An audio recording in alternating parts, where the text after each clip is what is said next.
Hi, this is Sue Painter with Sell Travel Better. Hi, this is Sue Painter with Sell Travel Better, and today I'm back with video 2 of the series of the 27 reasons people don't buy what it is you offer them. Yesterday, we talked about things in the presentation before they ever even meet you. You can see yesterday's Facebook Live video either here on this page in this group or over on my Sell Travel Better YouTube channel. And today we're going to take on 3 more reasons that people refuse to take what you're offering. And today we're going to focus on price. There's usually 3 objections that have to do with money and pricing that you will hear from potential travel clients. And those 3 are: there's a better deal or price elsewhere, I can't afford it, which really means they don't see the value, because you will learn when you're selling that it's really never so much about the money, it's about the perceived value. And the third objection that you're likely to hear when selling travel about money and pricing issues is it's not worth what you're charging. So let's take the first one first. There's a better deal or price elsewhere. I know that especially in the travel industry, we all lose sometimes to people who want to price shop over at Costco or price shop other deals. Maybe they're over on Expedia, or they have a friend who has found a racehorse deal. So one of the things that you can do when people say there's a better price or deal elsewhere is, rather than saying, well, send me a copy of that and let me make sure that we're comparing apples to apples, that doesn't really do the trick sometimes, because you're not listening to what it is that people value in that special deal that they think they've gotten. So rather than doing that, ask them about the pricing and then say, what is it about that that is so attractive to you? What are the parts of what you're going to get in travel that are really attractive to you in that deal? And then you're going to hear things like, well, this is this is a better deal elsewhere for the same thing you're offering me, and I don't really care about the room category, that the room category is less because we're going to stay on the beach all the time. Or I don't really care that it's an inside cabin because, we're going to be out on shore excursions all the time, or whatever the deal is that you're hearing. What I want you to try to do is listen to what it is in that better price deal that they are valuing, and then see if you can respond to that by adding more of what it is that they're looking for and making it worth it for them to pay a slightly higher price for you.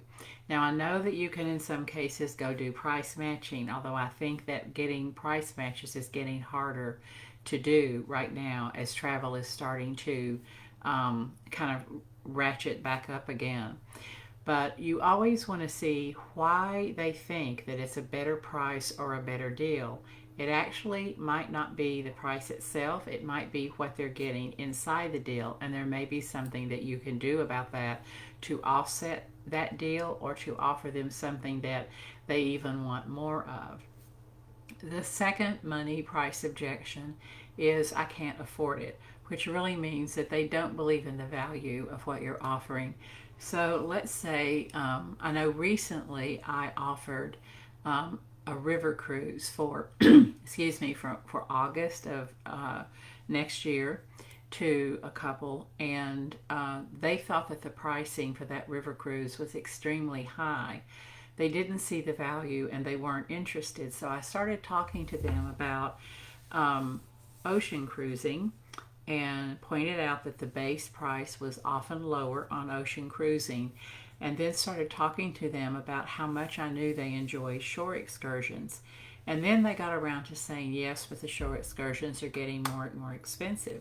So I went back to the river cruise and pointed out to them that in this river cruise situation, all of their shore excursions were already included, as well as transfers were included, as well as cocktail hour drinks were included.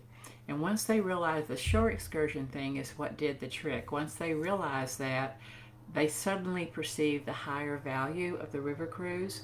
They ended up booking the river cruise, which of course was much more commission for me, and it was a higher price point than the cruise anyway.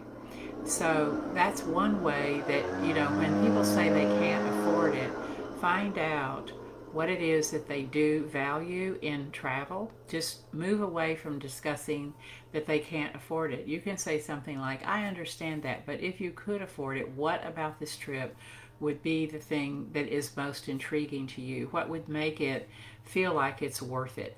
And they might say, well, if I could get a hotel the night before, or if I knew that I could get good flight connections. You'd be surprised what people mean when they say they can't afford it. They often don't mean that at all. What they mean is they don't see the value at this moment in time. It doesn't mean they can't learn to see the value. The third money price objection is it's not worth what you're charging.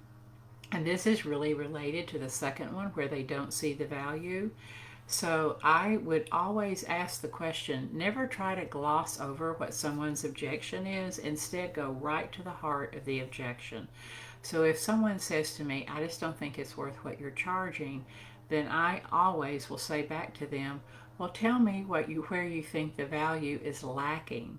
And they will tell you exactly the problem that they have with the package that you're offering, and give you the opportunity to talk them through it or to change things around so that it better meets their perceived value, and it better meets what they think they're getting for what it is that you are offering as a proposal.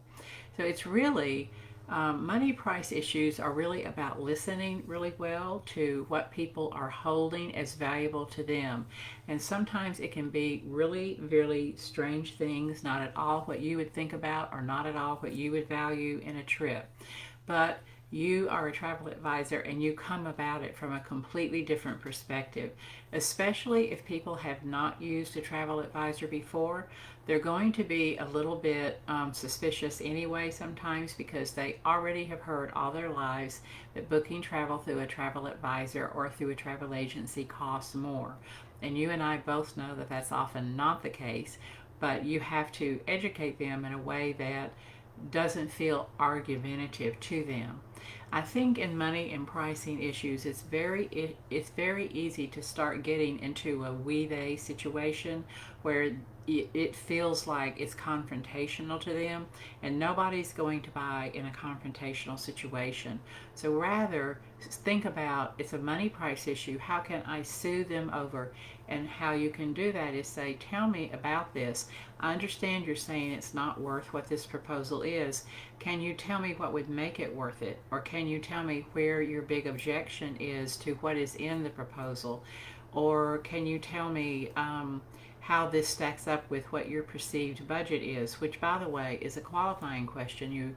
It's better when you have an idea of what people plan to spend on a trip before you start giving them proposals, so that you can give them a proposal that's right at their budget, and then usually one that's right a little bit over and has a cost benefit to them. So those are the three things about money pricing issue. There's a better deal. We've talked about how to overcome that. I can't afford it. Remember, they're not saying that. They're saying they can't see the value. It's up to you to show them that value. And it's not worth what you're charging. Go right to the heart of it and say, okay, help me understand where you see the disconnect. How is it that it's not worth what this proposal is? And listen and see. You will soon see what it is that they're asking for. People will tell you if you will just ask in a very soothing and non-confrontational manner. Okay, so the next video about the 27 sales objections and how to overcome them is going to be about procrastinators. And I know sometimes in the travel world we get procrastinators. So we're going to talk about procrastination. There's 3 different types of sales objections that are all lumped under procrastination, and that'll be the next video. So you can look for that here on my Facebook Live, on my Sell Travel Better community, probably sometime between now and next week. Or you can always check my YouTube channel, but I would really prefer it, and it's easier for you, if you will go over to selltravelbetter.com, leave your name and email, contact information, and I'll send an email out whenever I drop a new video. If you have questions about this video, you can put them down below and I'll try to circle back around in the next little while and see if I can answer them for you. This is Sue with SailTravelBetter.com. Take care. Bye-bye.